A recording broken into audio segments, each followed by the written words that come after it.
लग्नानंतर जेव्हा आपण एखाद्या नवीन घरात जातो तेव्हा हळूहळू आपण कोणाची तरी सून, कोणाची तरी पत्नी किंवा कोणाची तरी आई बनून जातो. हे सगळं करताना आपण एक गोष्ट विसरतो, ती म्हणजे स्वतःची ओळख. कधी आरशात बघून स्वतःला विचारलंय का की मी कोण आहे? जर तुम्हालाही वाटत असेल की तुमचं आयुष्य फक्त स्वयंपाकघर आणि जबाबदाऱ्यांमध्येच अडकलंय, तर हा व्हिडिओ तुमच्या आयुष्यातील एक नवीन वळण ठरू शकतो.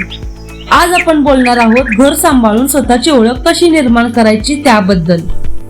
नमस्कार, ज्योतिष लिटल वर्ल्ड मध्ये तुमचे मनापासून स्वागत आहे. मी आहे ज्योती आणि आजचा हा व्हिडिओ माझ्या त्या सर्व मैत्रिणींच्यासाठी आहे ज्यांना घराच्या चार भिंतीच्या आत राहूनही आकाशाला गवसणी घालायची आहे. चला आज स्वतःला पुन्हा एकदा शोधूया. सगळ्यात आधी एक गोष्ट समजून घ्या, स्वतःसाठी काहीतरी करणं म्हणजे घराकडे दुर्लक्ष करणं असं होत नाही. आपण अनेकदा गिल्ट मध्ये असतो की मी जर माझंच काम करत राहिले तर माझ्या मुलांचं काय होईल, माझ्या संसाराचं काय होईल.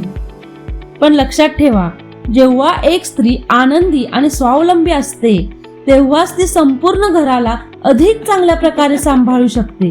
तुमचं स्वप्न काहीही असू शकतं, मग ते शिवणकाम असो, ऑनलाईन बिझनेस असो, शिक्षण असो किंवा एखादा छंद, त्याकडे दुर्लक्ष करू नका. आता तुम्ही म्हणाल वेळ कुठे आहे? वेळ कधीच नसतो, तो काढावा लागतो. त्यासाठी तुम्ही काय करू शकता? पहिली गोष्ट, मायक्रो प्लॅनिंग. मैत्रिणींनो, आपण पूर्ण दिवसाचा विचार करतो आणि गोंधळून जातो. त्याऐवजी मायक्रो प्लॅनिंग करा. उद्या सकाळी नाश्त्याला काय करायचे, मुलांच्या शाळेची तयारी काय करायची, हे आज रात्रीच ठरवून ठेवा. रात्रीची 10 मिनिटाची पूर्वतयारी तुमचे सकाळचे 30 मिनिटे वाचवू शकते. दुसरी गोष्ट, युटिलायझिंग डेट टाइम. दिवसभरात अशी अनेक कामे असतात जिथे तुमचे हात व्यस्त असतात पण मन मात्र मोकळे असते. जसे की भाजी निवडताना, कपड्यांच्या घड्या घालताना किंवा स्वयंपाक करताना. यावेळेला आपण डेट टाइम म्हणतो. यावेळेत तुम्ही स्वतःच्या छंदाशी संबंधित पॉडकास्ट ऐकू शकता, एखादा नवीन कोर्स ऐकू शकता किंवा तुमच्या पुढच्या कामाचे नियोजन मनातल्या मनात करू शकता. तिसरी गोष्ट, लर्न टू से नो. नाही म्हणायला शिका.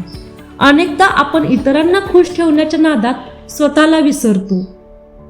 जर तुम्हाला तुमच्या कामासाठी वेळ हवा असेल तर काही वेळा अनावश्यक पाहुणचार किंवा तासनतास चालणाऱ्या फोनवरील गप्पांना नाही म्हणायला शिका.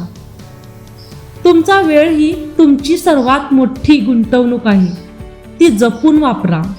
चौथी गोष्ट, स्मार्ट किचन हॅबिट्स. किचनमध्ये लागणारे वाटण, मसाल्यांची तयारी किंवा काही गोष्टी आधीच करून ठेवल्या तर रोजच्या स्वयंपाकातला बराच वेळ वाचतो. वाचलेला हाच वेळ तुम्ही तुमच्या बिझनेससाठी किंवा लर्निंगसाठी वापरू शकता. पाचवी गोष्ट, स्वतःचा फोकस हवर ठरवा. दिवसभरातला असा एक तास निवडा जेव्हा घरात शांतता असते. या एका तासात तुम्ही फक्त तुमच्या ध्येयावर काम करा. लक्षात ठेवा, 10 तास अर्धवट मन लावून काम करण्यापेक्षा 1 तास पूर्ण एकाग्रतेने केलेले काम तुम्हाला लवकर यशस्वी बनवेल. जगातील सर्वात यशस्वी स्त्रियांकडे सुद्धा 24 तासच होते. फरक फक्त इतकाच होता की त्यांनी स्वतःला फक्त गृहिणी या चौकटीत अडकवून ठेवले नाही. तुमची ओळख ही तुमच्या नावापुरती मर्यादित नसावी, तर तुमच्या कामाने ती ओळखली जावी. जेव्हा तुमची मुलं बाहेर अभिमानाने सांगतील की ही माझी आई आहे आणि ती हे काम करते, तो क्षण तुमच्या आयुष्यातील सर्वात मोठा विजय असेल. मैत्रिणींनो, सुरुवात आजपासूनच करा. लहान पाऊल टाका, पण टाका नक्की. तुम्हाला काय व्हायचंय? तुम्हाला कोणता छंद जोपासायला आवडेल? मला कमेंटमध्ये नक्की सांगा. तुमच्या प्रत्येक कमेंटला मी उत्तर देईन. जर हा व्हिडिओ तुम्हाला प्रेरणा देऊन गेला असेल तर तुमच्या इतर मैत्रिणींना आणि नातेवाईकांना शेअर नक्की करा.